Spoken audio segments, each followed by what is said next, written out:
అందరికీ వందనాలండి. అందరూ బాగున్నారు అనుకుంటున్నాను. ఇప్పటివరకు మనం రాజుల రెండవ గ్రంథం 1 నుంచి 7 అధ్యాయాలు చదువుకున్నాం.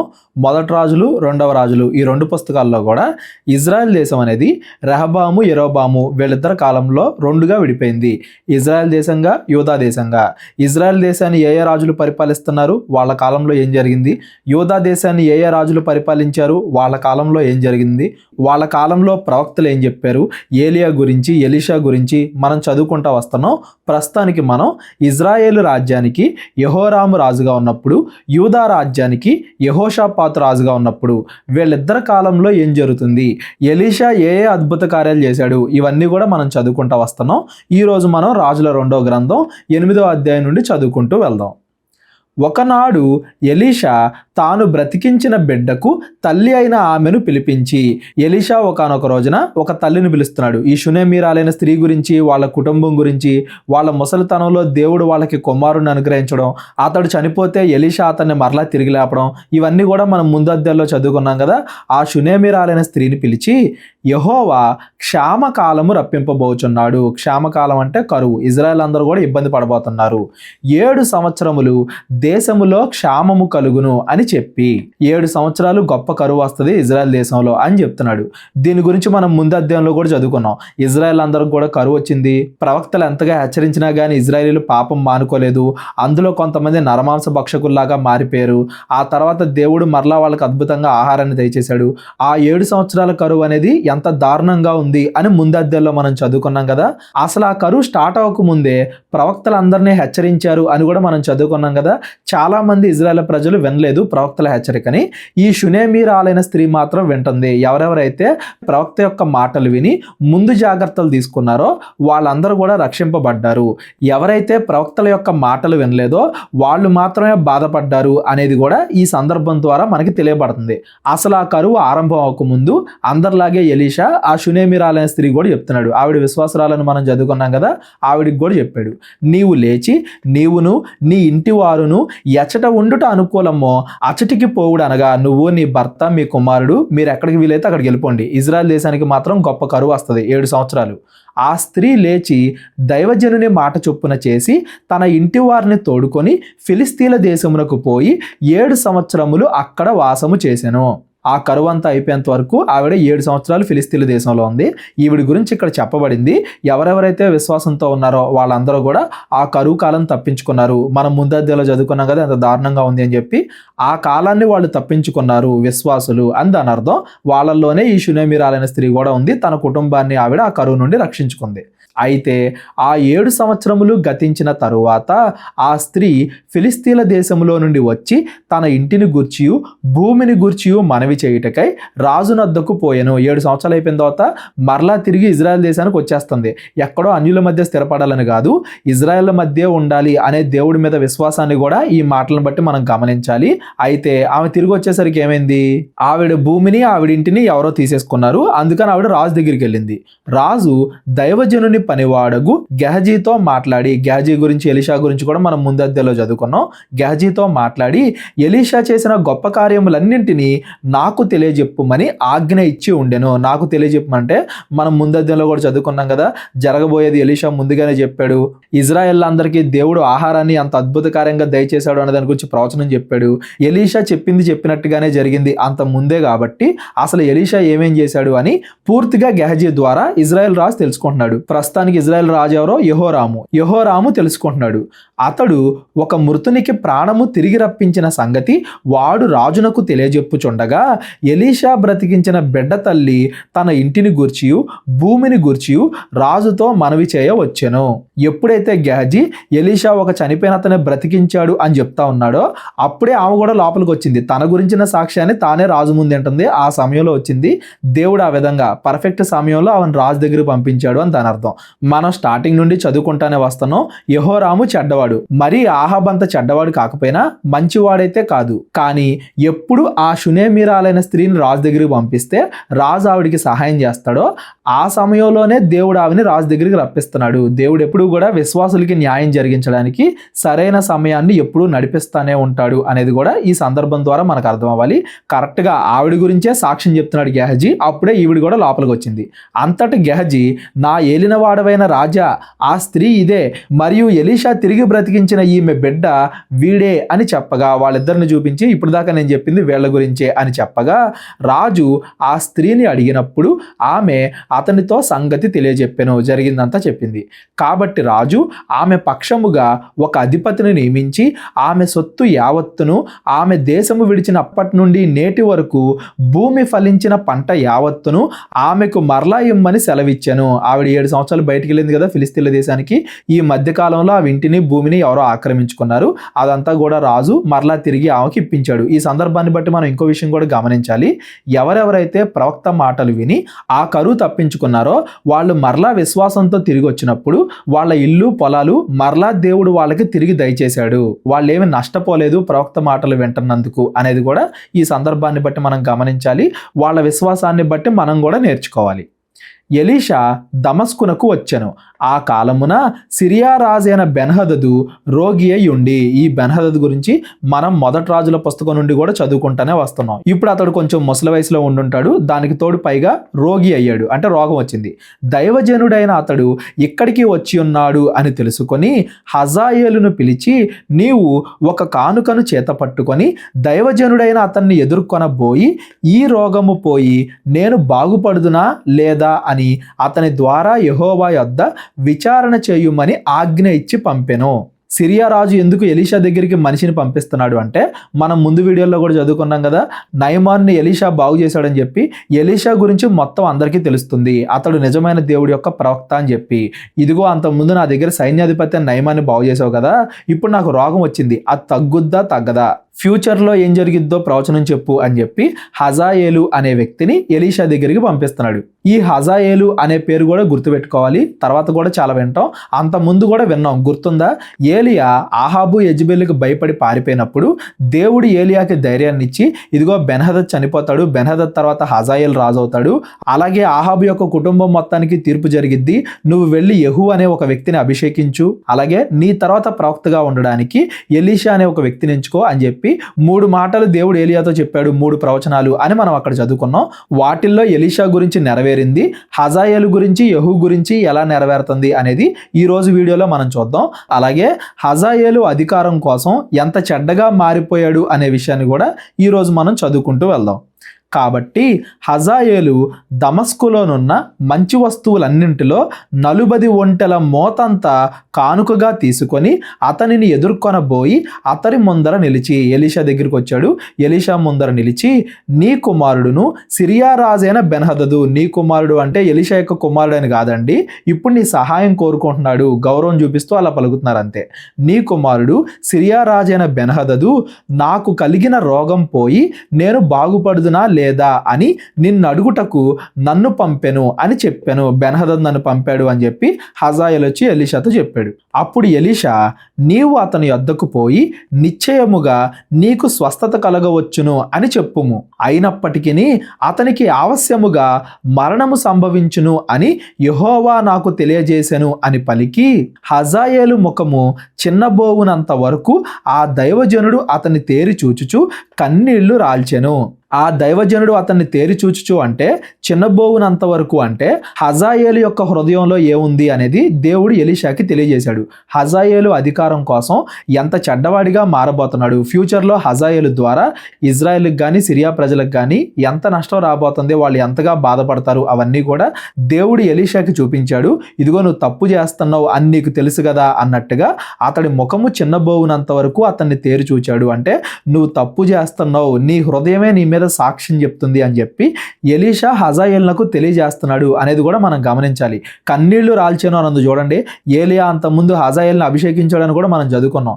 అధికారం కోసం ఇంత చెడ్డగా మారిపోతారా, ప్రజలకి ఇంత నష్టం కలిగిస్తారా అని చెప్పి ఎలీషా హజాయేలును చూసి బాధపడుతున్నాడు. ఒక్క దావీదును మినహాయిస్తే దేవుడు స్టార్టింగ్లో ఎంచుకున్న యెరోబాము కానీ, తర్వాత మనం చదువుకోబోయే యెహూ కానీ, యూదారాజులు యోవాషు, అమజ్యా వీళ్ళందరూ కూడా స్టార్టింగ్లో మంచిగానే ఉన్నప్పటికీ అధికారం కోసం వాళ్ళు ఎలా చెడ్డగా చెడ్డగా మారిపోయారు, లేదా అధికారం పొందుకున్న తర్వాత ఆ గర్వాన్ని తలకెక్కించుకుని వాళ్ళు ఎలా చెడ్డవారిగా అయిపోయారు సౌల్లాగా అనే విషయాలు మనం ఈ రాజుల పుస్తకాల్లో చదువుకుంటానే వస్తున్నాం, ఇంకా చదువుకుంటాం. అందుకే దేవుడు దావీదుతో కంపేర్ చేస్తాడు అందరినీ. రాజుగా అవుతావు అని ముందే దావీదుకి తెలిసినా గానీ దానికోసం చెడ్డ మార్గాన్ని ఎంచుకోవాలా దావీదుకి పూర్తి విరోధంగా హజాయేలు మాత్రం అధికారం కోసం ఎటువంటి చెడ్డ మార్గాలను ఎంచుకోబోతున్నాడు అని ముందే తెలిసి ఎలీషా బాధపడుతున్నాడు అని దాని అర్థం.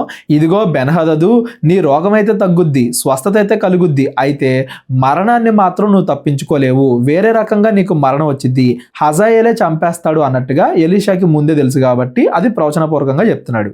హజాయేలు, నా ఏలిన వాడవైన నీవు కన్నీళ్లు రాల్చెదవేమి అని అడగ్గా ఎలీషా ఈలాగు ప్రత్యుత్తరం ఇచ్చెను, ఇజ్రాయేలు వారి గట్టి స్థలములను నీవు కాల్చివేయుదువు, వారి యవనస్తులను కత్తి చేత హతము చేయుదువు, వారి పిల్లలను నేలకు వేసి కొట్టి చంపుదువు, వారి గర్భిణుల కడుపులను చింపివేయుదువు, గనుక నీవు వారికి చేయబోవు కీడును నేను ఎరిగియుండుట చేత కన్నీళ్లు రాల్చుచున్నాను. ఫ్యూచర్లో ఎంత చెడ్డ పనులు చేస్తాడు హజాయేలు అని దేవుడు ముందే చూపించాడు కాబట్టి ఇప్పుడు నేను కన్నీళ్లు రాల్చుచున్నాను, నీ హృదయం ఎలా ఉందో దేవుడు నాకు చూపించాడు అని ఎలీషా హజాయేలుతో చెప్పాడు. అందుకు హజాయేలు, కుక్క వంటి వాడనగు నీ దాసుడనైన నేను ఇంత కార్యము చేయుటకు ఎంతటి వాడను అని అతనితో అనగా ఎలీషా, నీవు సిరియా మీద రాజు అగుదువు అని యెహోవా నాకు బయలుపరిచి ఉన్నాడు అనెను. అంతకుముందు ఏలియా ఏదైతే చెప్పాడో ఇప్పుడు ఎలీషా కూడా అదే చెప్పాడు.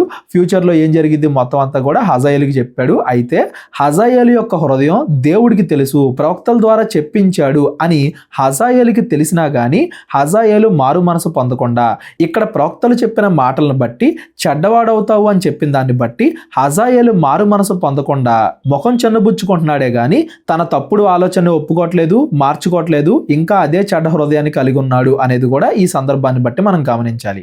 అతడు ఎలీషాను విడిచి వెళ్ళి తన యజమాని వద్దకు రాగా అతడు, ఎలీషా నీతో చెప్పినదేమని అడగ్గా అతడు, నిజముగా నీవు బాగుపడుదువు అని అతడు చెప్పెను అనెను. రోగం తగ్గిపోద్దని చెప్పాడు కదా ఎలీషా, అదే చెప్పాడు కానీ మిగతా చెప్పల.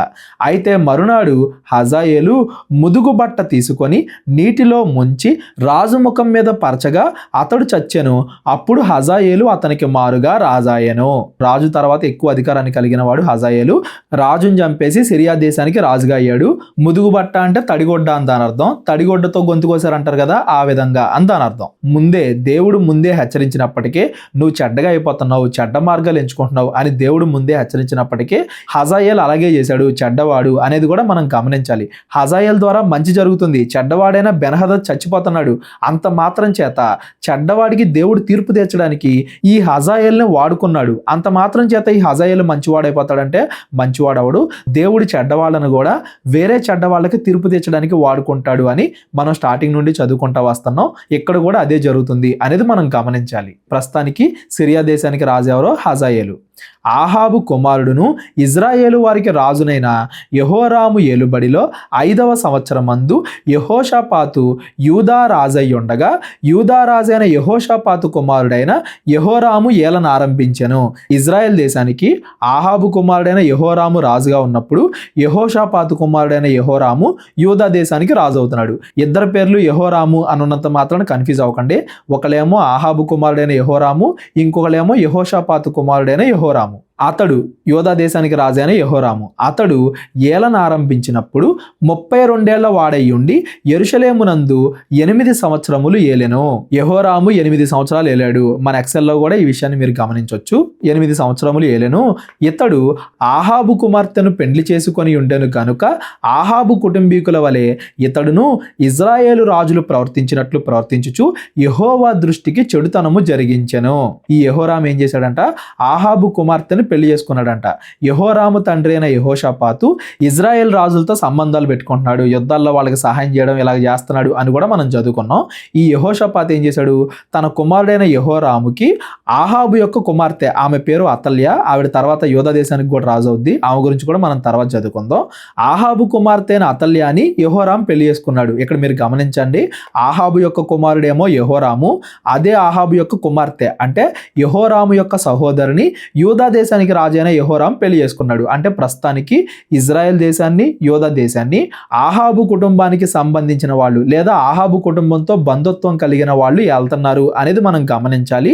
వాళ్ళ యొక్క చెడ్డ క్రియలు ఏవేవైతే విగ్రహారాధనకి సంబంధించినవి ఉంటాయో అవన్నీ కూడా ఇప్పుడు యోధా దేశానికి కూడా అంటాయి. స్టార్టింగ్ నుండి మనం చూస్తూనే వస్తున్నాం. ఇజ్రాయెల్ దేశంలో స్థిరత్వం లేదు. ముందు యెరోబాము కుటుంబం అంతమైపోయింది, బైషా కుటుంబం వచ్చింది. బైషా కుటుంబం అంతమైపోయింది, జిమ్రీ వచ్చాడు. జిమ్రీ చచ్చిపోయాడు, ఒమ్రీ కుటుంబం వచ్చింది. ఇజ్రాయెల్ దేశంలో స్థిరత్వమే లేదు. కానీ యోధా దేశంలో మాత్రం ఒకరి తర్వాత ఒకళ్ళు బాగానే రాజులుగా అవుతున్నారు. ఎప్పుడైతే ఆహాబు కుటుంబీకులను వీళ్ళు పెళ్లి చేసుకోవడం మొదలు పెట్టారో యోధా దేశం కూడా అస్థిరం అవుతుంది. 2-3 సంవత్సరాలకే రాజులు మారిపోయిన సందర్భాలు ఇంకా యోధా దేశంలో కూడా జరుగుతాయి ఫ్యూచర్లో అనేది మనం గమనించాలి. దీని అంతటి కూడా కారణం ఆహాబు కుటుంబం వాళ్ళు పాటించిన చెడుతనం, వాళ్ళు పాటించిన విగ్రహారాధన. ఇప్పుడు ఆ చెడుతత్వం అనేది యూదా దేశానికి కూడా అంటుతుంది అని దాని అర్థం. అయినను యెహోవా సదాకాలము తన సేవకుడగు దావీదును అతని కుమారులకును దీపము నిలిపెదను అని మాట ఇచ్చి ఉండెను గనుక ఫ్యూచర్లో దావీదు సంతానం ఉండే యేసుక్రీస్తు వారు రావాలి కాబట్టి దావీదు కుటుంబం నుండే ఎవరో కూడా రాజు అవుతా ఉండాలి అని చెప్పి దేవుడు ఏదైతే వాగ్దానం చేశాడో దాన్ని దేవుడు జ్ఞాపకం చేసుకుంటానే ఉన్నాడు. యోధా రాజ్యానికి సంబంధించిన రాజుల్లో చెడుతనం ఉన్నా కానీ దేవుడు తన వాగ్దానాన్ని కాపాడుకుంటూ నిలుపుకుంటూ వస్తున్నాడు అని దాని అర్థం. అతని జ్ఞాపకము చేత యోధాను నశింపజేయుటకు ఆయనకు మనస్సు లేకపోయెను. ఇతని దినముల్లో ఎదోమీయులు యూదారాజునకు ఇక లోబడుట మాని అతని మీద తిరుగుబాటు చేసి తమ మీద ఒకరిని రాజుగా నియమించుకొనినందున, అంతకుముందు ఎదోము దేశంతో కూడా యోధా దేశానికి మంచి సంబంధాలు ఉండేవి. ఎదోము దేశం, యోధా దేశం, ఇజ్రాయెల్ దేశం వీళ్ళ ముగ్గురు కూడా కలిసి బెన్హదద్తో యుద్ధాలు చేశారని కూడా మనం ముందు అధ్యాయంలో చదువుకున్నాం. అలాంటిది ఇప్పుడు ఎదోము రాజ్యం కూడా యోధా దేశం మీద తిరుగుబాటు చేస్తుంది అనేది మనం గమనించాలి. యెహోరాము తన రథములన్నింటినీ తీసుకొని పోయి జాయిరు అను స్థలమునకు వచ్చి రాత్రివేళ లేచి తన చుట్టూనున్న ఎదోమీయులను రథముల మీది అధిపతులను హతము చేయగా జనులు తమ తమ గుడారములకు పారిపోయి. ఎదోమీయులకి యెహోరాముకి యుద్ధం జరుగుతుంది. యెహోరాము వాళ్ళందరినీ కూడా ఏ కారణం లేకుండా చంపించేస్తున్నాడు. అయితే నేటి వరకును ఎదోమీయులు తిరుగుబాటు చేసి యూదా వారికి లోబడకే ఉన్నారు. వాళ్ళని చంపుతున్నా కానీ ఎదోమీయులు మాత్రం మరలా వీళ్ళకి లోబడట్లేదు. వాళ్ళు సెపరేట్ రాజ్యంగా ఉంటున్నారు, వీళ్ళతో యుద్ధాలు చేస్తున్నారు. నేటి వరకు అంటే ఈ రాజుల గ్రంథాలు రాయబడేంత వరకు అంటే ఇజ్రాయెల్ ఏమో అష్షూరు చెరకి, యోధా వాళ్ళేమో బబులోన్ చెరకి వెళ్ళిపోయేంత వరకు కూడా యోధా దేశం వాళ్ళకి ఎదోము దేశం వాళ్ళకి పడట్లేదు అని దాని అర్థం. మరియు ఆ సమయమందు లిబ్నా పట్టణము తిరగబడెను. యెహోరాము చేసిన ఇతర కార్యములను గూర్చి అతడు చేసిన దానంతటిని గూర్చి యూదా రాజుల వృత్తాంతముల గ్రంథమందు రాయబడి ఉన్నది. యెహోరాము చెడ్డవాడు, అతని కాలంలో ఆహాబు యొక్క కుటుంబ చెడుతనం యోధా దేశానికి అంటింది. అలాగే యోధా దేశంలో ఉన్న ప్రశాంతత పోయింది, యుద్ధాలు జరుగుతూ ఉన్నాయి. ఇవన్నీ కూడా యెహోరాము కాలంలో జరిగాయి. ఆ తర్వాత యెహోరాము తన పితరులతో కూడా నిద్రించి తన పితరుల సమాధిలో దావీదు పురమునందు పాతిపెట్టబడెను, చనిపోయాడు. అతని కుమారుడైన అహజ్యా అతనికి మారుగా రాజాయెను. ఆహాబు కుమారుడును ఇజ్రాయేలు రాజైన యెహోరాము ఏలుబడిలో 12వ సంవత్సరమందు యూదా రాజైన యెహోరాము కుమారుడైన అహజ్యా ఏలన ఆరంభించెను. అహజ్యా ఏలన ఆరంభించినప్పుడు 22 ఏళ్ల వాడై ఉండి యెరూషలేములో 1 సంవత్సరము ఏలెను. అతని తల్లి పేరు అతల్య. ఈమె ఇజ్రాయెల్ రాజైన ఒమ్రీ కుమార్తె. ఇజ్రాయెల్ రాజైన ఒమ్రీ కుమార్తె అంటే ఒమ్రీ యొక్క కుమారుడే కదా ఆహాబు, ఆ వంశానికి చెందింది అని దాని అర్థం. అతల్య వాళ్ళ నాన్నేమో ఆహాబు, అతల్య వాళ్ళ తాతేమో ఒమ్రీ. ఇప్పుడు యెహోరాము చనిపోయాడు కదా, యెహోరాము యొక్క కుమారుడైన అహజ్యా రాజయ్యాడు. ఈ యెహోరాము భార్య అతల్య. ఇజ్రాయెల్ దేశాన్ని యెహోరాము పరిపాలిస్తూ ఉన్నప్పుడు యూదా దేశానికి అహజ్యా రాజయ్యాడు. 1 సంవత్సరం ఎందుకు పరిపాలించాడు మనం చదువుకుంటూ వెళ్దాం. అతడు ఆహాబు కుటుంబీకుల ప్రవర్తనను అనుసరించుచు వారి వలనే యెహోవా దృష్టికి చెడుతనము జరిగించెను. అంటే ఆహాబు ఏదైతే చెడుతనం చేశాడో అదంతా కూడా చేశాడు, చెడ్డగా అయ్యారు. అతడు ఆహాబు ఇంటి వారికి అల్లుడు. అంతకుముందు యెహోరాము ఏదైతే తప్పు చేశాడో అహజ్యా కూడా అదే తప్పు చేస్తున్నాడు. ఆహాబు కుటుంబానికి సంబంధించిన ఒక స్త్రీని పెళ్లి చేసుకుంటున్నాడు తన తండ్రిలాగే అనేది ఇక్కడ చెప్పబడుతుంది. అతడు ఆహాబు కుమారుడైన యెహోరాముతో కూడా రామోత్గిలాదునందు సిరియా రాజైన హజాయేలుతో యుద్ధము చేయ బయలుదేరగా సిరియనులు యెహోరామును గాయపరిచిరి. సిరియన్లు అంటే ఇప్పుడు సిరియా దేశానికి రాజు ఎవరో హజాయేలు. హజాయేలు యెహోరామును గాయపరిచాడు. రాజైన యెహోరాము సిరియా రాజైన హజాయేలుతో రామాలో యుద్ధము చేసినప్పుడు సిరియన్ల వలన తాను పొందిన గాయములను బాగు చేసుకొనుటకై యెజ్రెయేలు ఊరికి తిరిగి రాగా యూదా రాజైన యెహోరాము కుమారుడైన అహజ్యా ఆహాబు కుమారుడైన యెహోరాము రోగియాయను అని తెలుసుకొని అతన్ని దర్శించుటకై యెజ్రెయేలు ఊరికి వచ్చాను. ఇప్పుడు సిరియా దేశానికి రాజు ఉన్నాడు కదా హజాయేలు. ఈ హజాయేలు ఏం చేశాడు? యుద్ధానికి వచ్చాడు యెహోరాము పైన. యెహోరాము అలాగే అహజ్యా యొక్క సైన్యం, ఇజ్రాయెల్ సైన్యం, యోధా సైన్యం అందరూ కలిసి ఆ హజాయేలుతో యుద్ధం చేశారు. అహజ్యా యోధా దేశానికి రాజు అయితే డైరెక్ట్గా యుద్ధానికి వెళ్ళలేదు కానీ తన సైన్యాన్ని పంపించాడు. అయితే ఆ యుద్ధంలో యెహోరాము గాయపడ్డాడు. చావు బతుకుల మధ్యలో యెహోరాము ఉన్నాడు. ఈ యెహోరాము చావు బతుకుల మధ్య ఉన్నాడు కాబట్టి సందర్శించడానికి, అంటే బాగున్నాడా లేదా అని అడగడానికి అహజ్యా, యోధా దేశ రాజైన అహజ్యా ఇజ్రాయెల్ దేశానికి వచ్చాడు. 2 రాజులు 9వ అధ్యాయం. అంతటా ప్రవక్తేగు ఎలీషా ప్రవక్తల శిష్యుల్లో ఒకరిని పిలువనంపించి అతనితో ఇట్లా నేను ఎలీషా ఒక శిష్యుని పిలిచి మాట్లాడుతున్నాడు. ఏమని? నీవు నడుం బిగించుకొని ఈ తైలపు గిన్నె చేత పట్టుకొని రామోద్గిలాదునకు పోయి అచ్చట ప్రవేశించినప్పుడు నింషీకి పుట్టిన యెహోషాపాతు కుమారుడైన యెహూ ఎక్కడ ఉన్నాడు అని తెలుసుకొని అతన్ని దర్శించి అతని సహోదరుల మధ్య నుండి అతనిని చాటుగా రప్పించి లోపలి గదిలోనికి అతన్ని పిలుచుకొని పోయి తైలపు గిన్నె తీసుకొని అతని తల మీద తైలం పోసి నేను నిన్ను ఇజ్రాయేలీల మీద పట్టాభిషిక్తునిగా చేసి తిని అని యెహోవా సెలవిచ్చుచున్నాడు అని అతనితో చెప్పి ఆలస్యము చేయక తలుపు తీసి పారిపోమ్ము. ఒక శిష్యుని పిలిచి ఆ శిష్యుడితో చెప్తున్నాడు, నువ్వు వెళ్ళి యెహూని అభిషేకించు, తర్వాత ఇజ్రాయేల్ దేశానికి కాబోయే రాజు. ఎలా అయితే సౌలు బతికున్నప్పుడు దావీదుని అభిషేకించారో అలాగా ఇప్పుడు ఎలీషా కూడా తన శిష్యుని పంపించి యెహూ అనే వ్యక్తిని అభిషేకిస్తున్నాడు, ఇజ్రాయెల్ దేశానికి తర్వాత కాబోయే రాజు అన్నట్టుగా. ఎందుకు పారిపోమంటున్నాడు? ప్రస్తుతానికి ఇజ్రాయెల్ దేశానికి రాజుగా ఎవరైతే ఉన్నారో వాళ్ళకి తెలిస్తే చంపాలని ప్రయత్నిస్తూ ఉంటారు, వాళ్ళ చుట్టుపక్కలే ఉంటారు కాబట్టి. యవ్వనుడైన ఆ ప్రవక్త పోవలనని బయలుదేరి రామోద్గిలాదునకు వచ్చినప్పటికీ సైన్యాధిపతులు కూర్చుని ఉండిరి, అంటే చుట్టుపక్కలంతా సైన్యాధిపతులు ఉన్నారు. అప్పుడు అతడు, అధిపతి నీకు ఒక సమాచారము తెచ్చితిని అని చెప్పగా సైన్యాధికి అధిపతి యెహూ ఇందరిలో అది ఎవరిని గూర్చినది అని అడగ్గా అతడు, అధిపతి నిన్ను గూర్చినదియే అనెను. ఇంతమంది ఉన్నారు కదా, ఎవరి గురించి ఆ ప్రవచనం అంటే నిన్ను గూర్చే అని చెప్పి ఆ ప్రవక్త యెహూతో చెప్తున్నాడు. ప్రస్తుతానికి యెహూ సైన్యాధిపతి. అందుకు యెహూ లేచి ఇంటిలో ప్రవేశించాను. అప్పుడు ఆ యవ్వనుడు అతని తల మీద తైలం పోసి అతనితో ఇట్లనెను, ఇజ్రాయేలు దేవుడైన యెహోవా సెలవిచ్చినది ఏమనగా, యెహోవా జనులైన ఇజ్రాయేలు వారి మీద నేను నిన్ను పట్టాభిషిక్తునిగా చేయుచున్నాను. కాబట్టి నా సేవకులైన ప్రవక్తలను హతము చేసిన దాన్ని బట్టి యెహోవా సేవకులందరినీ హతము చేసిన దాన్ని బట్టి యెజబేలునకు ప్రతీకారము చేయునట్లు నీవు నీ యజమానుడైన ఆహాబు సంతతి వారిని హతము చేయుము. ఆహాబు అయితే చనిపోయాడు కానీ యెజబేలు ఇంకా చనిపోలేదు కదా. యెజబేలు యొక్క కుటుంబం వాళ్ళే కదా అహజ్యా అయినా యెహోరామైనా కానీ వీళ్ళే కదా ఇప్పుడు రాజ్యాన్ని వెళ్తున్నారు.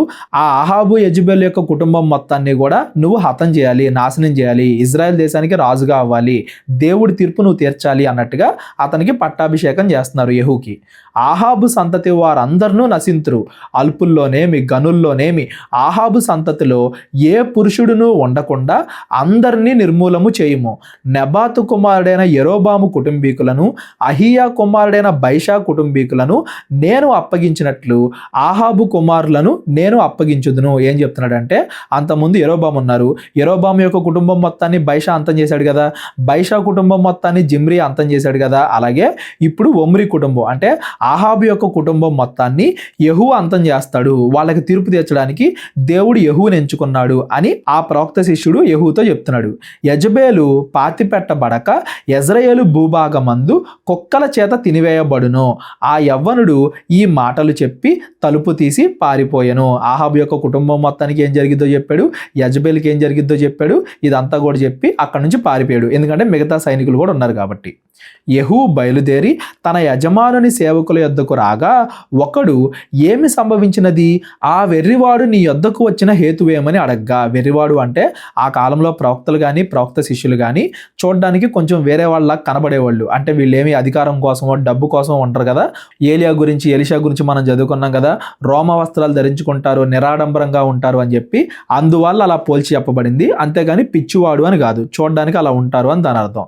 నీతో ఏం చెప్పాడని అడగ్గా అతడు వానిని వాని మాటలను మీరెరిగే ఉన్నారని చెప్పాను. కాబట్టి వారు అదంతయు వట్టిది, జరిగిన దాన్ని మాకు తెలియజెప్పమనగా అతడు ఇట్లా, నేను మీకు తెలుసు కదా అంటే ఏం లేదు నువ్వు చెప్పు అని చెప్పి అడుగుతున్నారు. ఏం చెప్పాడు ఆ ప్రవక్త శిష్యుడు అని చెప్పి, నిన్ను ఇజ్రాయేలీల మీద పట్టాభిషిక్తునిగా చేయుచున్నాను అని యెహోవా సెలవిచ్చుచున్నాడని అతడు నాతో చెప్పాను. ఆ ప్రవక్త శిష్యుడు ఏదైతే చెప్పాడో యెహూ తన తోటి సైనికులతో కూడా చెప్పాడు, నేను రాజు అవ్వబోతున్నాను అని చెప్పాడు.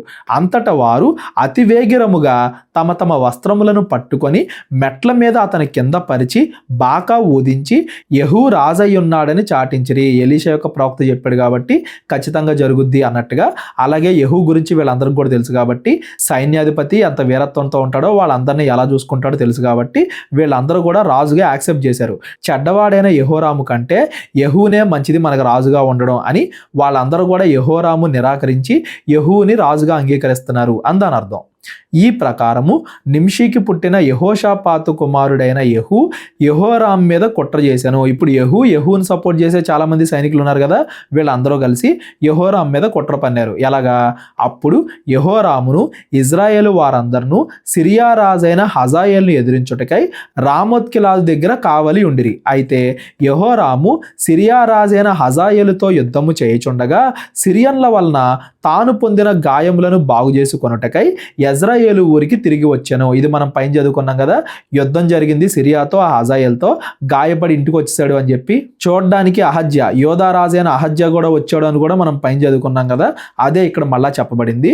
అతడు రోగి అయి వచ్చినప్పుడు అంతటి యెహూ నీకు అనుకూలమైతే ఈ సంగతి తెలియబడకుండానట్లు ఈ పట్టణములో నుండి ఎవనినైనను యెజ్రెయేలు ఊరికి తప్పించుకొని పోనీయకుము అని ఆజ్ఞ ఇచ్చి రథం ఎక్కి యెజ్రెయేలు ఊరిలో యెహోరాము మంచం పెట్టి ఉండగా అచ్చటికి పోయెను.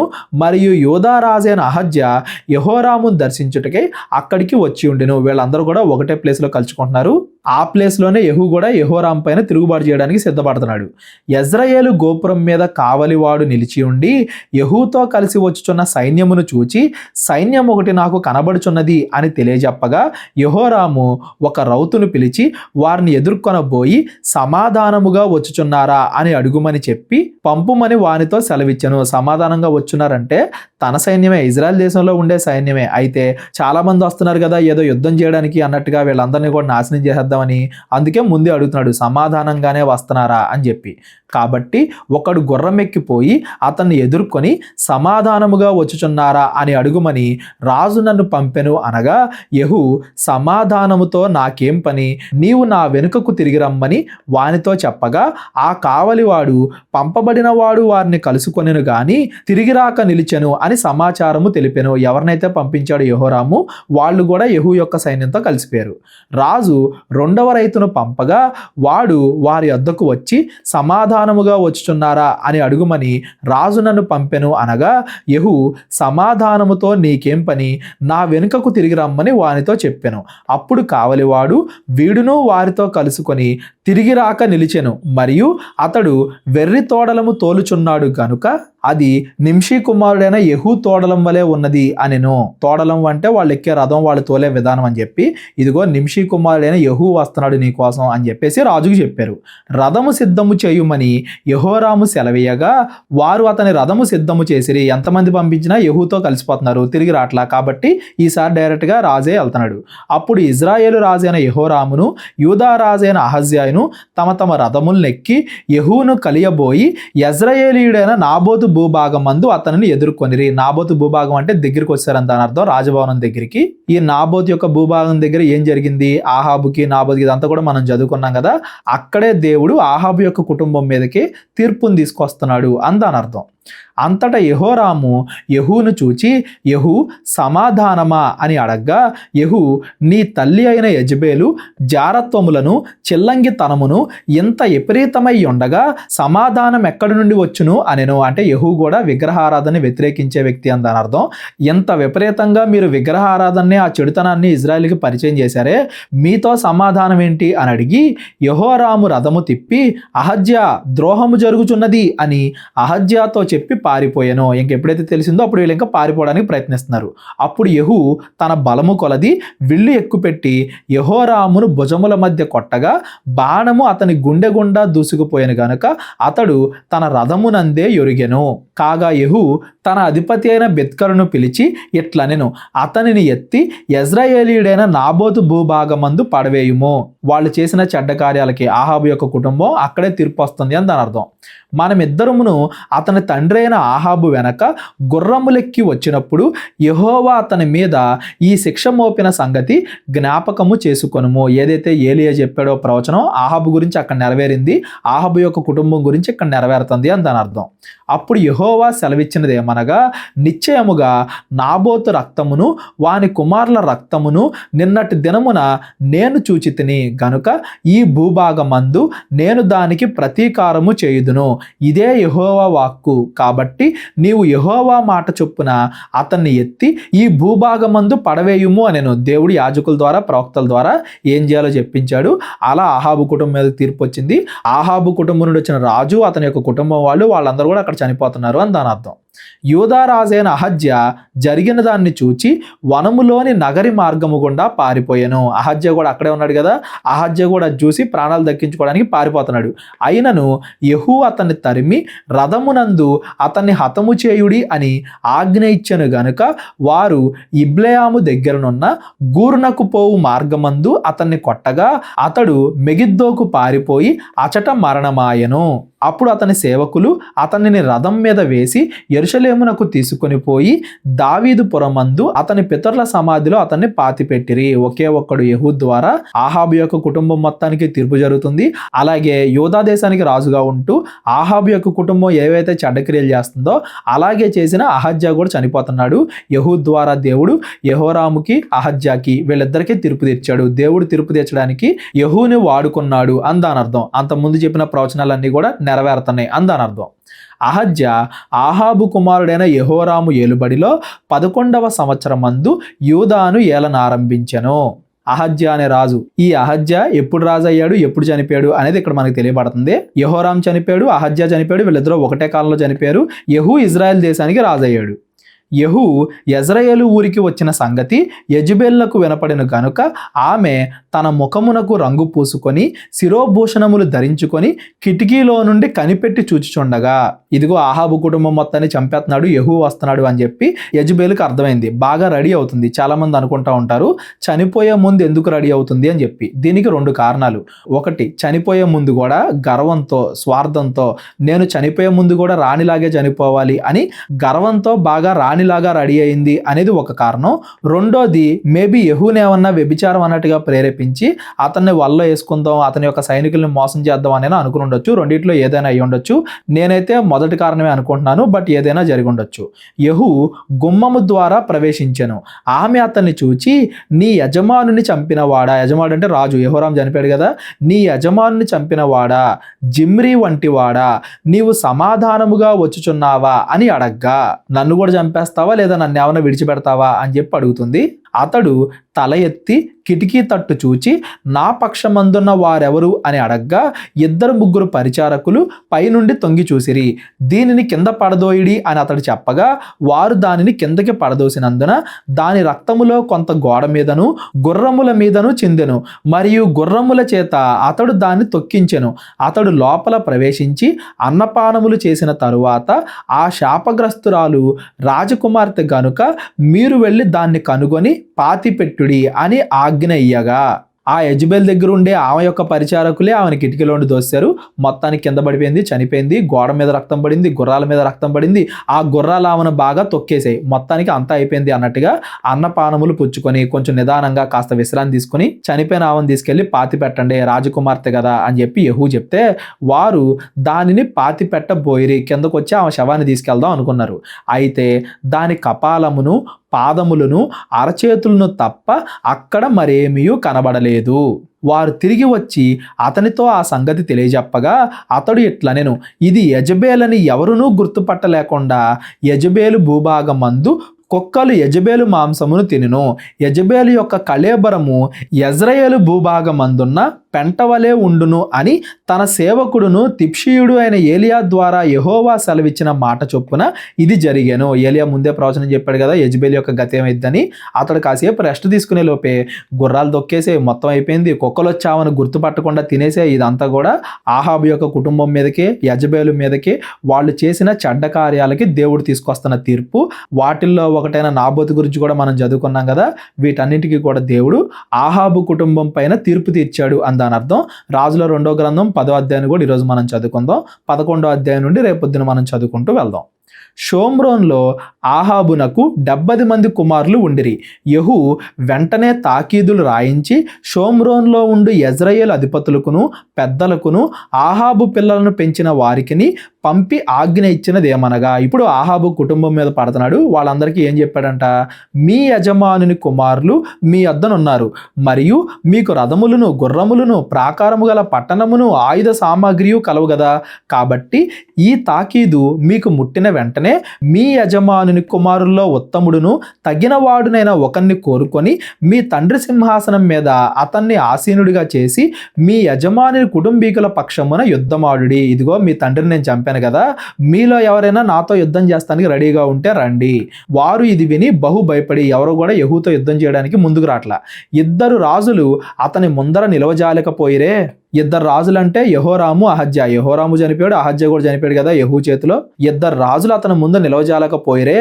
మనమెట్లు నిలవగలము అనుకొని కుటుంబపు అధికారియు పట్టణపు అధికారియు పెద్దలను పిల్లలను పెంచిన వారును కూడి యెహూకు వర్తమానం పంపి, మేము నీ దాసులము, నీ సెలవు ప్రకారము సమస్తము జరిగించదము, మేము ఎవరిని రాజుగా ఎంచుకొనము, నీ దృష్టికి ఏది అనుకూలమో దాన్ని చేయుమని తెలియజేసిరి. ఇదిగో మేము మీకు దాసులుగా ఉంటాము అని చెప్పి మొత్తానికి చావు నుండి తప్పించుకోవడానికి అలా చెప్పారు.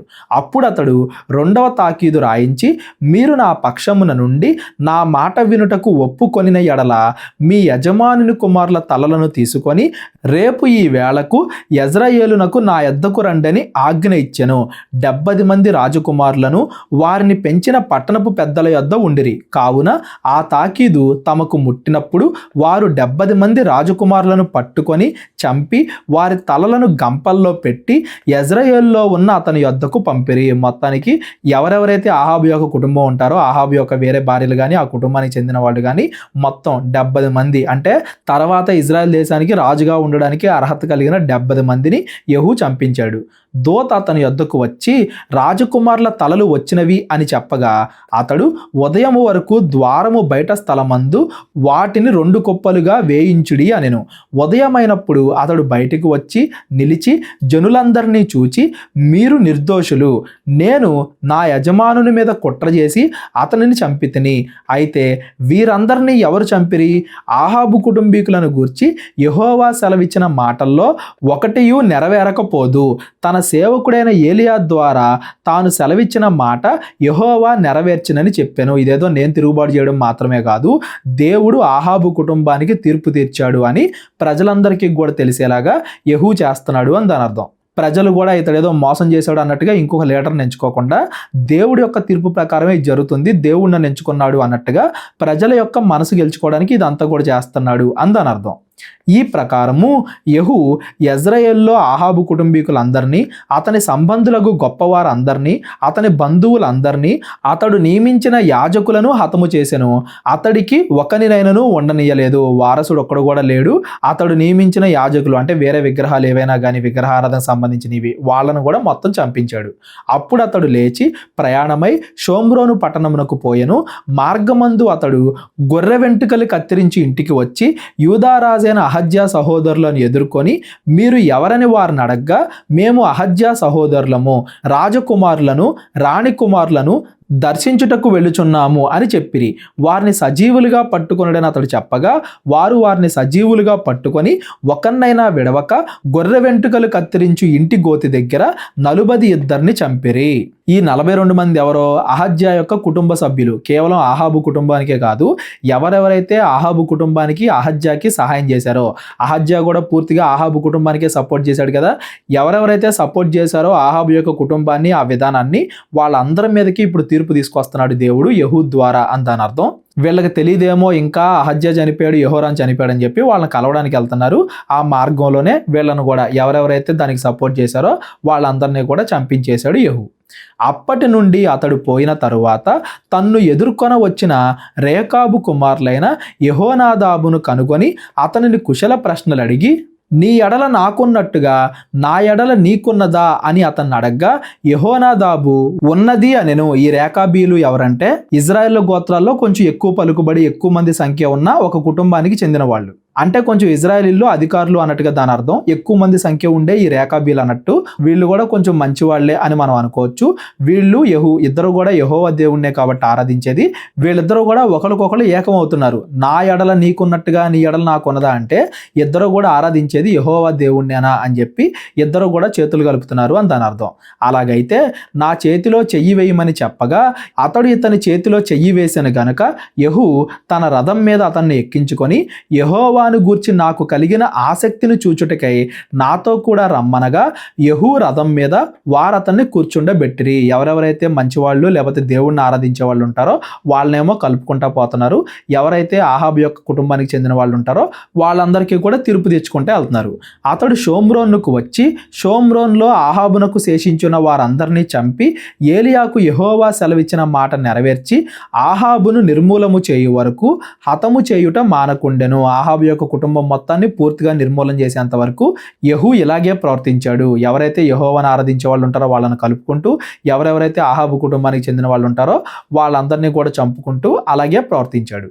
తరువాత యెహూ జనులందరినీ సమకూర్చి వారికి ఇలాగూ ఆజ్ఞ ఇచ్చెను. ఈ 18వ వచనం నుండి కొద్దిగా యెహూలోకి చెడ్డ లక్షణాలు వస్తున్నాయి అనేది కూడా మనం గమనించాలి. అధికారం అనేది ఒక మనిషిని ఎలా పాడు చేసిద్ది అన్నట్టుగా కొద్దిగా చెడ్డ లక్షణాలు యెహూలోకి ప్రవేశిస్తున్నాయి. ఈ 18వ వచనం నుండి ఏం చేస్తున్నాడు యెహూ? జనులందరినీ సమకూర్చి ఆహాబు బయలుదేవతకు కొద్దిగానే పూజ చేశాను. యెహోవాను నేను అధికముగా పూజ చేయబోవుచున్నాను. కావున ఒకడైనను తప్పకుండా బయలు ప్రవక్తలందరినీ వాని భక్తులనందరినీ వారి యాజకులందరినీ నా యొద్దకు పిలువనంపించుడి. అదేంటి బయలుదేవతను ఆరాధిస్తున్నాడు అంటే ఆరాధించడానికి కాదండి.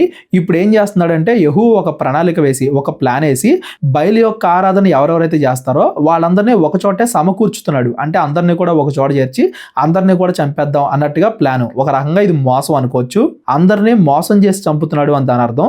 చేసేది రైటే అయినప్పటికీ అది ఎంచుకున్న మార్గం తప్పు. తీర్పు తీరిస్తే దేవుడు తీర్చాలి కానీ దేవుడు చెప్పినట్టుగా ప్రవర్తించాలి కానీ తన ఇష్టం వచ్చినట్టుగా నిర్ణయాలు తీసుకుంటున్నాడు. విగ్రహారాధన ఆపడానికి తనకిష్టం వచ్చిన మార్గాలను ఎంచుకుంటున్నాడు అని దాని అర్థం. బైబిల్లో మీరు ఎక్కడైనా గుర్తుపెట్టుకోండి, దేవుడు ఎవరికైనా కానీ తీర్పు తెచ్చమంటే, దేవుడు ఎవరినైనా చంపమంటే అది దేవుడు తీసుకొచ్చిన తీర్పు. దేవుడు చంపమనకుండా ఎవరిని కూడా చంపకూడదు. వాళ్ళు తప్పు చేశారు అని మనమే తీర్పు తెచ్చకూడదు. దేవుడు చంపితే అది రైటు. మనుషులుగా మనం వేరే వాళ్ళని మనిష్టానుసారంగా చంపాలి అనుకుంటే తప్పు. వాళ్ళు తప్పు చేసినప్పటికీ ఒక మనిషి ఇంకొక మనిషికి తీర్పు తీర్చడం తప్పు. దేవుడు తీర్పు తీరిస్తే రైటు అనేది మీరు గుర్తుపెట్టుకోండి. ఎంతమందిని చంపుతున్నాడు అంటే అందులో ఎవరెవరికైతే దేవుడు తీర్పు తీరుస్తున్నాడో అది రైటు, ఎవరెవరికైతే యెహూ తన సొంతంగా తీర్పు తీరుస్తున్నాడో అది రాంగు అనేది మీరు గుర్తుపెట్టుకోండి. ఏదైనా సందేహాలు ఉంటే డిస్క్రిప్షన్లో నా నెంబర్ ఉంటుంది, కాల్ కానీ వాట్సాప్ కానీ చేయండి. దేవుడు డైరెక్ట్గా పాతకాలంలో కొన్ని సమయాల్లో మాత్రమే అలా తీర్పు గురించి మాట్లాడాడు. ఇప్పుడు ఎవరో కూడా వాళ్ళు చెడ్డవాళ్ళు కాబట్టి వాళ్ళని అంతం చేస్తాం, వీళ్ళు చెడ్డవాళ్ళు కాబట్టి వీళ్ళకి తీర్పు తీరుస్తాం అన్నట్టుగా మనుషులు తమ సొంత నిర్ణయాలు తీసుకోకూడదు. తీర్పు దేవుడికి వదిలిపెట్టేసి ఒక మనిషి ఇంకో మనిషిని చంపడం, కొట్టడం, తిడతాం ఇలాంటివి మానేయాలి అనేది మనకి కొత్త నిబంధన చాలా క్లియర్గా చెప్తుంది. పాత నిబంధనలో దేవుడు డైరెక్ట్గా కొంతమందికి తీర్పు తెచ్చిన ఈ సందర్భాలని మనం తప్పుగా అర్థం చేసుకోకూడదు, వాటిని కొత్త నిబంధనకు అప్లై చేయకూడదు అనే విషయాన్ని కూడా మనం గుర్తుపెట్టుకోవాలి. ఇవన్నీ గుర్తుపెట్టుకోకపోతే బైబిల్ని తప్పుగా అర్థం చేసుకునే ప్రమాదం ఉంది. కొత్త నిబంధనే మనకి మెయిన్. పాత నిబంధన అనేది అందులో ఉన్న వ్యక్తుల ద్వారా ఏం చేయొచ్చు ఏం చేయకూడదు అని మనం నేర్చుకోవడానికి చదువుకుంటున్నామే కానీ పాటించడానికి కాదు అనేది కూడా మీరు గుర్తుపెట్టుకోండి. పాత నిబంధన కాదు ఈరోజు మనం ఫాలో అవ్వాల్సింది కొత్త నిబంధన. ఎవరికైనా ఏదైనా డౌట్ ఉంటే డిస్క్రిప్షన్లో నా నెంబర్ ఉంటుంది, కాల్ కానీ వాట్సాప్ కానీ చేయండి. నేను బయలునకు గొప్ప బలి అర్పింపబోచున్నాను గనుక రానివాడెవడో వానిని బ్రతుకనీయను అని చెప్పెను. అయితే బయలునకు మొక్కు వారందరినీ నాశనము చేయుటకై అతడు ఈ ప్రకారము కపటోపాయము చేశాను. కపటోపాయం అంటే వాళ్ళందరినీ కూడా చంపడానికి ఈ విధంగా ప్లాన్ వేశాడు, వాళ్ళను మోసం చేసి చంపుతున్నాడు. మరియు యెహూ బయలునకు పండగ నియమింపబడినది అని చాటించుడి అని ఆజ్ఞనీయగా వారు అలాగున చేయించిరి. యెహూ ఇజ్రాయెల్ దేశంలోనికి వర్తమానం పంపించగా బయలునకు మొక్కు వారందరూ వచ్చిరి, రానివాడు ఒకడునూ లేడు. వారు వచ్చి బయలుగుడిలో ప్రవేశింపగా ఎచ్చటను చోటు లేకుండా బయలుగుడి ఈ తట్టు నుండి ఆ తట్టు వరకు నిండిపోయెను. అంతమంది వచ్చారు బయలు విగ్రహాలను ఆరాధించేవాళ్ళు. అప్పుడు అతడు వస్త్రశాలల మీద ఉన్న అధికారిని పిలిచి బయలునకు మొక్కు వారందరికీ వస్త్రములు బయటకు తెప్పించుమని చెప్పగా వాడు తెప్పించెను. యెహూయును రేకాబు కుమారుడైన యెహోనాదాబును బయలుగుడిలో ప్రవేశింపగా యెహూ, యెహోవా భక్తుల్లో ఒకనినైనను ఇచ్చట మీ యొద్ద నుండనీయక బయలునకు మొక్కువారు మాత్రమే యుండునట్లు జాగ్రత్త చేయుడని బయలునకు మొక్కువారితో ఆజ్ఞ ఇచ్చెను. దేవుని మొక్కేవారిని బయలుకు మొక్కేవారిని వేరు చేయమని చెప్పాడు. బలులను దహన బలులను అర్పించుటకై వారు లోపల ప్రవేశింపగా యెహూ 80 మందిని బయట కావలి ఉంచి, నేను మీ వశము చేసిన వారిలో ఒక్కడైనను తప్పించుకొని పోయిన ఎడల వాని ప్రాణమునకు బదులుగా పోనిచ్చిన వాని ప్రాణము తీతును అని వారితో చెప్పి ఉండెను. దహన బలులు అర్పించుట సమాప్తి కాగా యెహూ, మీరు లోపల చొచ్చి ఒకడైనను బయటికి రాకుండా వారిని చంపుడి అని తన కావలి వారితోనూ అధిపతులతోనూ చెప్పగా వారు అందరినీ హతము చేసిరి. బయలుదేవత ఆరాధన అని ఎవరెవరైతే వచ్చారో వాళ్ళందరినీ కూడా చంపించేస్తున్నాడు.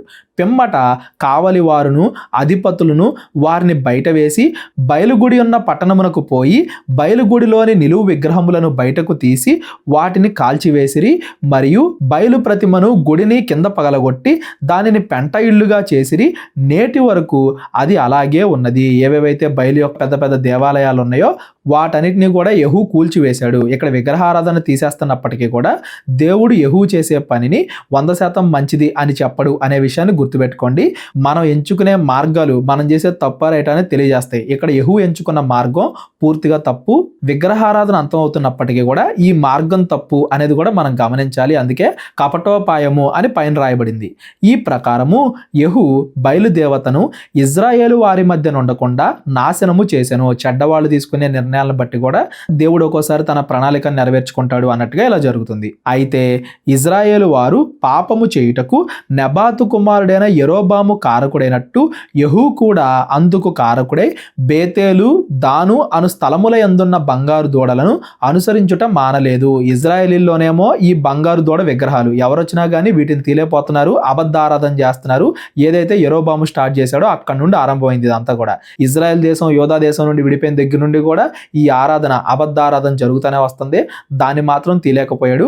ఎందుకంటే అది తీసేస్తే మళ్ళీ ఇజ్రాయెల్ యెరూషలేము దేవాలయానికి వెళ్తారేమో, ఇజ్రాయెల్ దేశం యెరూషలేము వాళ్ళ కిందకి వెళ్ళిపోద్దేమో అన్నట్టుగా భయంతో అధికారాన్ని కాపాడుకోవడం కోసం దాన్ని మాత్రం తీలేకపోతున్నారు. ఇజ్రాయెలీల్లోనేమో ఈ బంగారు విగ్రహాలు, యోధా దేశంలోనేమో ఉన్నత స్థలాల్లో వేరే అన్ని దేవతల విగ్రహారాధన జరుగుతుంది. అది అక్కడ ఇది ఇక్కడ. మొత్తానికి దేశంలో ఎంత ప్రయత్నించినా కానీ ఎక్కడో ఒక చోట విగ్రహారాధన జరుగుతూనే ఉంది అని దాని అర్థం. కావున యెహోవా యెహూతో ఇలాగు సెలవిచ్చాను. ఎక్కడైనా కానీ రాజుల గ్రంథాల్లో యెహోవా మాట్లాడాడు రాజుతో అంటే డైరెక్ట్గా దేవుడు మాట్లాడాడు అని కాదండి, ప్రవక్తల ద్వారా మాట్లాడించాడు అనేది కూడా మీరు గుర్తుపెట్టుకోండి. నీవు నీ హృదయాలోచన అంతటి చొప్పున ఆహాబు కుటుంబీకులకు చేసి నా దృష్టికి న్యాయమైన దాన్ని జరిగించి బాగుగా నెరవేర్చితివి గనుక నీ కుమారులు 4వ తరము వరకు ఇజ్రాయేలు రాజ్య సింహాసనం మీద ఆసీనులు అగుదురు. ఆహాబు కుటుంబాన్ని నాశనం చేశాడు కదా పైన, ముందు చదువుకున్నాం కదా మనం. ఈ సందర్భానికి ముందు ఆ పైన జరిగిందంతా కూడా ఆహాబు కుటుంబానికి తీర్పు తెచ్చావు కాబట్టి నువ్వు నీ యొక్క కుటుంబం 4 తరాల వరకు ఇజ్రాయెల్ దేశం మీద రాజులుగా ఉంటారు అని జరగబోయే ప్రవచనాన్ని దేవుడు చెప్పించాడు. అయితే ఇజ్రాయేలు వారు పాపము చేయుటకు కారకుడైన యెరోబాము చేసిన పాపములను యెహూ ఏమాత్రమైనను విసర్జించని వాడై ఇజ్రాయేళ్ల దేవుడైన యెహోవా నియమించిన ధర్మశాస్త్రమును పూర్ణ హృదయముతో అనుసరించుటకు శ్రద్ధాభక్తులు లేనివాడు ఆయను. ఈ శ్రద్ధాభక్తులు లేనివాడాయను అనే పదం మనం గమనించాలి. ఆహాబు కుటుంబాన్ని చంపినంత వరకు బాగానే ఉంది. ఆ తర్వాత తన సొంత ఆలోచనలకు పోయి సొంతంగా తీర్పు తీరుస్తూ చెడ్డవాడిగా అయ్యాడు అనేది మనం చదువుకుంటూ వచ్చాం కదా. ఈ 18వ వచనం నుండి అతనిలో చెడ్డ లక్షణాలు వచ్చాయి. ఇంకా పూర్తిగా దేవుడి ఆజ్ఞలకు విరోధంగా అతడు దేవుడి యొక్క ఆజ్ఞలను అనుసరించకుండా తన ఇష్టం వచ్చినట్టుగా జరిగిస్తూ దేవుడి ఆజ్ఞలపైన దేవుడి పైన భక్తి లేకుండా శ్రద్ధ లేకుండా చెడ్డవాడయ్యాడు అని దాని అర్థం. అందుకే ఎక్సెల్లో కూడా స్టార్టింగ్లో మంచిగా ఉన్నప్పటికీ చివరిలో పూర్తిగా చెడ్డవాడయ్యాడు అని పెడతాం జరిగింది. ఇప్పుడు పూర్తిగా చెడ్డవాడైపోయాడు అని దాని అర్థం. ఆ దినముల్లో యెహోవా ఇజ్రాయేలు వారిని తగ్గించ ఆరంభించెను అంటే ఇంకా దేవుడు ఎవరిని ఎంచుకున్నా వాళ్ళు చెడ్డ కార్యాలు చేసుకుంటానే వస్తున్నాడు. ఇప్పుడు యెహూ కూడా చెడ్డగానే ఉంటున్నాడు. అందుకని ఇంకా దేవుడు ఇజ్రాయేళ్ల సంఖ్య ఆ రాజ్యం కొద్ది కొద్దిగా అంతమైపోవడం స్టార్ట్ అవుతుంది అని దాని అర్థం. హజాయేలు ఇజ్రాయేలు సరిహద్దుల్లో ఉన్న యోర్దాను తూర్పు దిక్కున గాదీలకును రూబేనీయులకును చేరికైన గిలాదు దేశం అంతటిలోను అర్నోను నది దగ్గర ఉన్న అరోయేరు మొదలుకొని మనష్షీల దేశములోను అనగా గిలాదులోను బాషానులోను వారిని ఓడించెను. సిరియా రాజైన హజాయేలు ఇజ్రాయెల్ మీద దాడి చేస్తూనే ఉన్నాడు. కొద్ది కొద్దిగా ఇజ్రాయెల్ దేశాన్ని ఆక్రమించుకుంటున్నాడు. యెహూ చేసిన ఇతర కార్యములను గూర్చియు అతడు చేసిన దాని అంతటిని గూర్చియు అతని పరాక్రమను గూర్చియు ఇజ్రాయేలు రాజుల వృత్తాంతముల గ్రంథమందు రాయబడి ఉన్నది. అంతట యెహూ తన పితరులతో కూడా నిద్రించి షోమ్రోన్లో సమాధి చేయబడెను. అతని కుమారుడైన యెహోయాహాజు అతనికి మారుగా రాజాయెను. షోమ్రోన్లో యెహూ ఇజ్రాయేలీలను ఏలిన కాలము 28 ఏండ్లు. ఈ రోజంతా కూడా మనం యెహోరాము కాలంలో ఏం జరిగింది, ఆహాబు కుటుంబం పైన దేవుడు ఎలా తీర్పు తెచ్చాడు యెహూ ద్వారా, అలాగే చివరిలో యెహూ కూడా ఎలా తప్పు చేసి యెహూ కూడా పాపంలో పడిపోయాడు. ఈ యెహూ వరకు ఇజ్రాయెల్ చరిత్రలో యెహూ వరకు మనం చదువుకున్నాం. అలాగే యూదా రాజుల్లో యెహోరాము వరకు మనం చదువుకున్నాం. అహజ్యా కూడా చనిపోయాడని మనం చదువుకున్నాం. అహజ్యా చనిపోయిన తర్వాత యూదా దేశం పరిస్థితి ఏమైంది, యెహూ చనిపోయిన తర్వాత ఇజ్రాయెల్ దేశం పరిస్థితి ఏమైంది, ఈ విషయాలన్నీ కూడా రేపటి నుండి రాజుల 2వ గ్రంథం 11వ అధ్యాయం నుండి మనం రేపటి నుండి చదువుకుంటూ వెళ్దాం.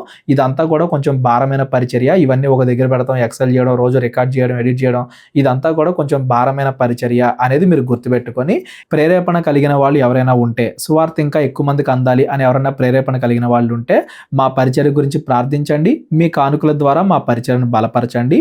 అందరికీ వందనాలు. దేవుడు మిమ్మల్ని అన్ని రకాలుగా ఆర్థిక, ఆరోగ్య, మానసిక అన్ని విషయాల్లో దీవించి ఆశీర్వదించును గాక. అందరికీ వందనాలు. రేపొద్దున మరలా కలుద్దాం. అందరికీ వందనాలు. అందరికీ వందనాలండి. కేవలం 30 వీడియోస్లో బైబిల్ నేర్చుకోండి అనే ఎంతో విలువైన ఈ కోర్స్ జస్ట్ ₹1 మీకు కావాలి అంటే మీ పేరు, మీ ఊరు ఈ నెంబర్కి వాట్సాప్ చేయండి. ఈ కోర్సులో ఏ విషయాలు ఉంటాయో ముందుగానే తెలుసుకోవడానికి ఈ వీడియో పాస్ చేసి టాపిక్స్ అన్నీ చదువుకోండి. క్రైస్తవులందరూ ఈ బైబిల్ కోర్స్ వినాలి అని మేము కోరుకుంటున్నాం. అందరినీ దేవుడు దీవించును గాక. ఆమెన్.